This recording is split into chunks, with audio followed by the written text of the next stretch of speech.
Thank you for being here. Redpill Rage, characterized as the Incredible Hulk. A little disclaimer: if you're currently going through the Redpill Rage itself, it might be wise to skip this until it has passed. This video is more beneficial when looking back on what happened as self-reflection, and I'm just toying with ideas here, so please don't take this as a personal criticism. If anything, this is what I experienced within myself. Who is the Hulk? The more he's angered, upset, hurt or stressed, the stronger and in some cases larger the Hulk becomes. But why? If he's so indestructible, why would things piss him off or make him feel threatened unless it was some kind of outlet? Surely things would just be a nuisance.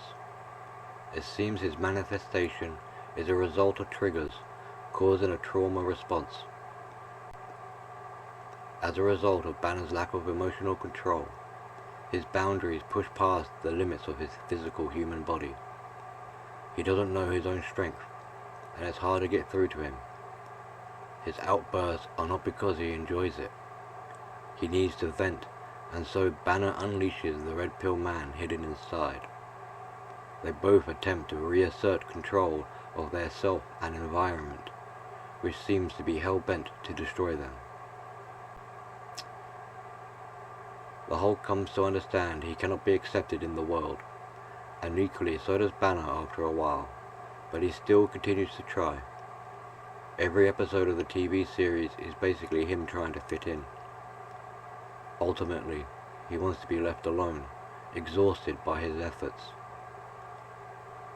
Hulk seems to have an awareness of Banner, and is annoyed at his alter ego for allowing himself to be pushed around by a puny man. This becomes self-loathing and someone who is hurting deeply at a core level. He is also angry at Banner's intolerance to stress, which is a burden the Hulk must carry. He is only called upon when Banner can't cope and the favor isn't returned. After all, this is the reason why Hulk is here. He is a representation of someone else's pain, the pain of a blue pill man, that is Banner. And in this way of transference, the blue pill man remains untainted. Hulk was not born out of love. He's a creation of circumstance, and his purpose seems to be purely to serve his master, Banner. His creator, or parent, has let him down. We are led to believe the only way he is allowed to exist is an out-of-control monster. But is he really? Either way, the Hulk carries the blame, and Banner carries the shame. The kind of emotions we see in the Hulk on top of the anger are betrayal, low self-esteem, distrust, fear, although he tries not to show it. He's lonely, confused, misunderstood, confronting his own body, the situation he's in, who's friend and foe, and why his pants still fit. He's a minimalist and doesn't need anything else. He's in constant survival mode. Hulk is a survivor. He feels hunted or like a target, and he can't get no rest. He didn't ask for any of this. His fighting style leans towards hands-on, hammer blows, slaps, and throwing things. He relies on brute force powered by his emotions. Like the Red Pill Rage, his defense is impact to cause damage, smash and destroy. He cannot use denial like the Blue Pill man as protection. And the more damage he causes, the more effort people use to contain him, which pushes his frustrations into a cycle. A man just needs some understanding. But people can't get past his exterior and proceed to judge him without sympathy. It's not until later does the newly emerged Red Pill man learn how to use precision with his strikes. Abomination is another character, but is an example of what Hulk could become. A character with malicious intent, and I think this is how the world wants to see the Red Pill man. A person who enjoys a city in ruin. And in contrast, as I'll mention later, one of the Hulk's ambitions is actually to create. And of course there's a comparison with Dr. Jekyll and Mr. Hyde. Jekyll wants to dissociate from Mr. Hyde, failing to realize he is Mr. Hyde. The same could be said about Banner and the Hulk. No matter what corner of the world Banner goes, Hulk always goes with him. Both are lonely, but they are never actually alone. Who is Banner? Banner is someone who is physically weaker, but has the intellect more compatible with the world. That's not to say the blue pill is necessarily smarter than the red. It's a different kind of intelligence. No one can fool you better than yourself, so give blue pill credit where due. It could be argued that it's more imaginative. They're known for their magical thinking, and try arguing with them. Remember, Banner is the one who is truly affected by his emotions and tries to keep it concealed. Banner is the one who is in denial. But Hulk, or Red Pill Rage, hasn't yet developed being analytical, so they operate displaying emotional attributes in a more side effect kind of way. They are in the process of transitioning to Red Pill, which exposes what the blue pill is hiding. In this world of opposites being true, perhaps it would be more appropriate to call it blue pill rage, remembering that the hurt Hulk is carrying really belongs to Banner. The rage is more akin to what a blue pill would do, a blue pill meltdown. It could mean the true red pill rage is something we're yet to understand. If Banner created the Hulk, that would be like saying the blue pill created the breeding ground for the red pill to grow. It's like asking if truth derives from sifting through all the lies. Without lies, how do we know what's true? Without blue pill, would there be a red? Anyway, just some ideas to toy with. Banner gets access to top secret facilities and hailed as a great scientist or person of use. He is a benefit to society. Banner's acceptance among people could also be a source for Hulk's loathing or jealousy. It's something Hulk would like to have. Banner's desire to please everyone like a simp pushes the conflict he has inside. He takes no lessons from the Hulk and sees him as a danger or as a liability. This is mirrored back as Hulk sees Banner as a liability also. Banner is unable to stand up for himself, which would suggest although he idolizes being blue-pilled, is something he doesn't actually enjoy. Deep down, Banner knows he's pretending, but denial won't allow him to accept that, and he believes he is in control of his emotions. He'll blame other people by warning them not to make him angry, and making it their responsibility. We can now see the reversal of who is emotional and who is logical, or who loses control and who gains control. It's a little unclear if Banner deliberately chooses not to remember what the Hulk does. He shuts down, or goes to sleep, or blacks out. The collapse of his reality is too horrifying, and it's like a dream he wishes weren't real. He is relieved to find himself back in his body. He wants to stay in his idolized blue-pilled world, and goes to efforts to do so. His search to find a cure for what he perceives as an illness that is himself. The blue pill man will also do similar mental gymnastics to silence the red pill. Truth is pain to the blue pill man, which could explain why Banner shuts down, allowing him to dissociate from accountability. We hardly ever see Banner apologizing for the damage the Hulk has caused.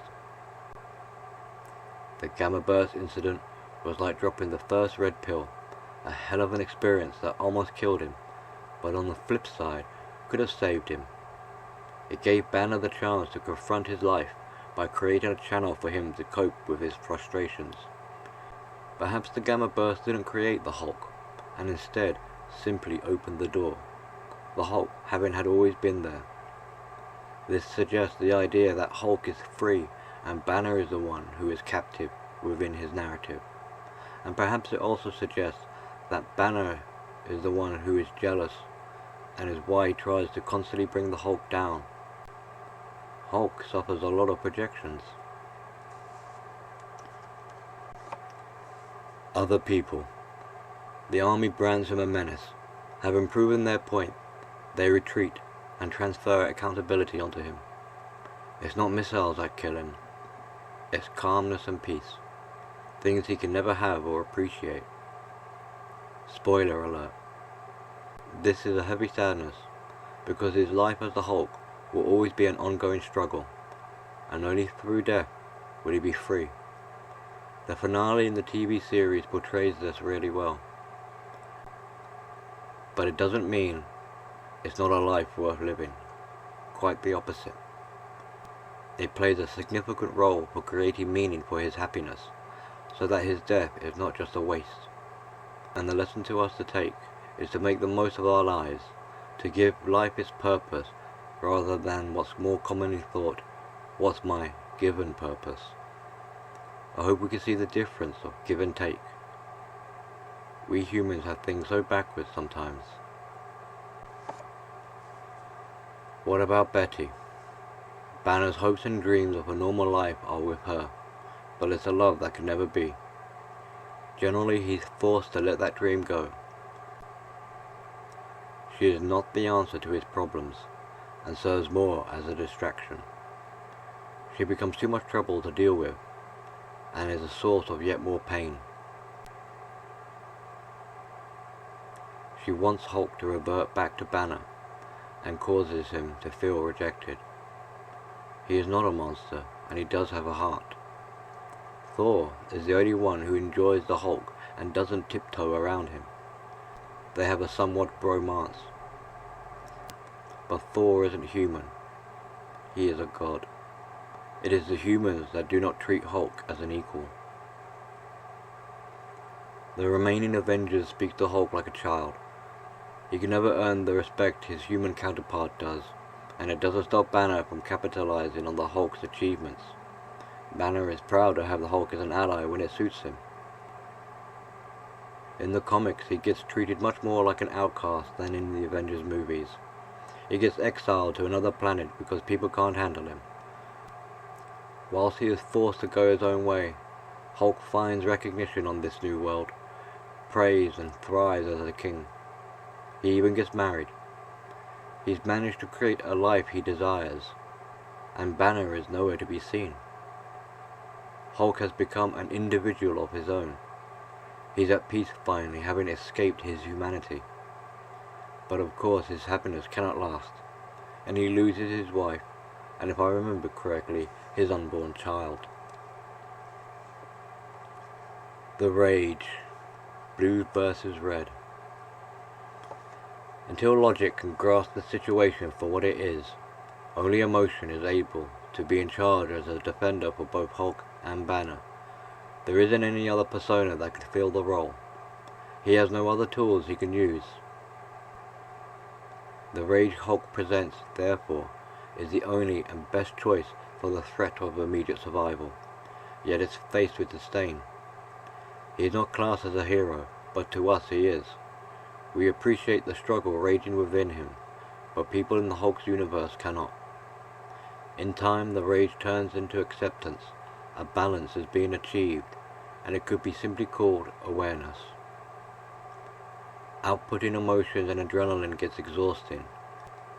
Likewise, so is constantly remaining logical in order to deny emotions overriding us. We know the Hulk will return at some point. I suppose a comparison here is something like a Redpill man having to interact with general society, perhaps workplace or family. It brews inside and at some point needs to be released.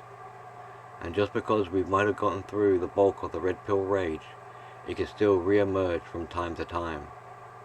It's hard to be human, and it's something we take for granted. It's something Banner finds hard to accept even with his first-hand experience. Sorry if I'm repeating themes. It's hard for me to go along a linear line, as I see many of them being connected. So the initial Redpill rage could be seen as a splitting of a person, when two sides discover each other's existence, and there's a disruption of a single persona. Do not be alarmed. We'll discuss the merger soon. With both parts not happy with meeting the other and hating to admit they need each other. A sort of love-hate relationship.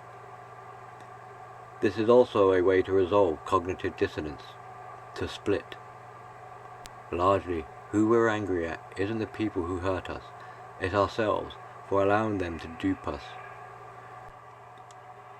To admit fault is uncomfortable, and this is the blue pill seeping in wanting to blame others. You could be your own best friend or worst enemy, and often we choose the latter. Stuck with so much rage, he is unable to forgive himself. Perhaps this is the meaning behind the line, "The secret captain is, I'm always angry," from the movie. We gave control to others to regulate how we feel. Here we find our path to recovery is becoming self-regulating and self-reliant. The problem for Banner is that he cannot allow himself to confront his anger or frustrations at all, otherwise he'll transform.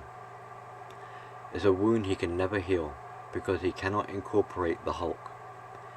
He has denied himself of being human, and to him he sees it as a curse. That idea alone could trigger him. Instead of seeking therapy or even a heart-to-heart with a friend, he clings to his science to stay latched onto his idealization that everything is alright. Should he step barefoot on a single Lego brick, and his house of cards will detonate. It's almost an irony that trying to be calm is an infuriating endeavor. There is no way to happiness, my friend. Happiness is the way. If we're like two sides of the same coin, it could imply we carry in us the red and blue pill. The blue pill within us cannot be 100% annihilated. Nay, I hear you cry.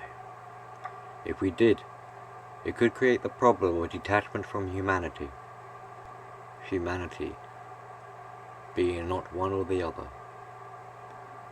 A bit like how the yin-yang encompasses the dot. If you turned off the red pill, how would you behave? If you protest to say you're 100% red, without being aware that there lurks a potential betrayer within you, that would be the blue pill masking itself in order for you to maintain perception. This is why we say, take your daily dose of red pills. What is needed here is boundaries from the blue pill, from trying to control our red side. It needs to be suppressed or controlled, and this is what Banner lacks. The blue pill can then serve a better purpose as something like an ambassador to assist us. I hope I'm not coming across as simping. I'm just saying blue pill serves a purpose. If it weren't beneficial in some way, it wouldn't exist. It could be thought of like a shadow that forms our past. If we had no shadow or past, it makes it hard to know if we exist. Who are we? We're yet to know. The red pill man chooses not to be in denial, but finds himself surrounded by blue pill shadow. This questions if Banner is the fake persona and is Hulk the true authentic.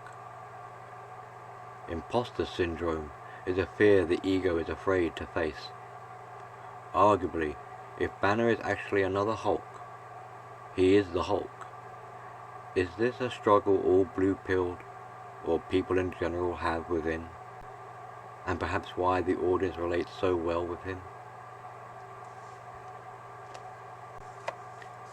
The healed Hulk.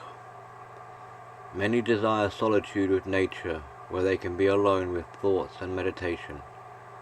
They have a need to connect, perhaps through playing guitar, doing some mechanics, or watching sunsets in the Hulk's case. We're at peace. Whereas other people try to dissociate through meaningless tasks, they get further from having the connection they crave, and slowly find the contradicting world where having technology at their fingertips feels desperately detached. Now we'll discuss the merger of the two broken halves, and is represented by Professor Hulk. He has managed to calm the rage. He still has the strength, but also the knowledge, and more importantly, is able to control both. He also seems to become more witty, and seems to enjoy life better. He is the one, as far as I can tell, who the Red Pill Man eventually becomes, based on this Hulk analysis. He's largely red-pilled in a blue-pilled world. The end result. Hulk is nowadays seen as a fun goofball giant. He isn't seen so much as an evil monster because there are plenty of other bad guys to battle against. His rage is seen as an asset and makes a difference at times of crisis. The Red Pill Man, unfortunately, isn't seen like this by general society, at least not yet on their hero's journey. They are treated like the troublemakers, but we kinda know that when it hits the fan, society would probably want the Red Pill masses to handle it, or take the brunt. And when done, they'd want us back in our box, so the cosplayers can take the thunder. But the Red Pill Man has the option to go MGTOW. I don't think Marvel set out to create such a character back in the day with Red Pill in mind, but I do think the struggles men have had over the decades led into making for such an emotional and rich character. On the surface, it comes across like there isn't much to understand. Man gets angry and turns into the Hulk. But the depth of soul helps us to understand what it means to be human, if we allow ourselves to be vulnerable. The story writing for the TV series was amazing to follow, and the theme tune was a powerful piece of music. Thank you for your time, and I hope that was interesting. I apologize if it was a painful experience, but through exploring the trauma, we can begin to heal it. Please throw in your comparisons, suggestions, or share your thoughts. I'd be interested to know what you think. Next time on Billy the Goat. Is X-Men's Rogue a femcel?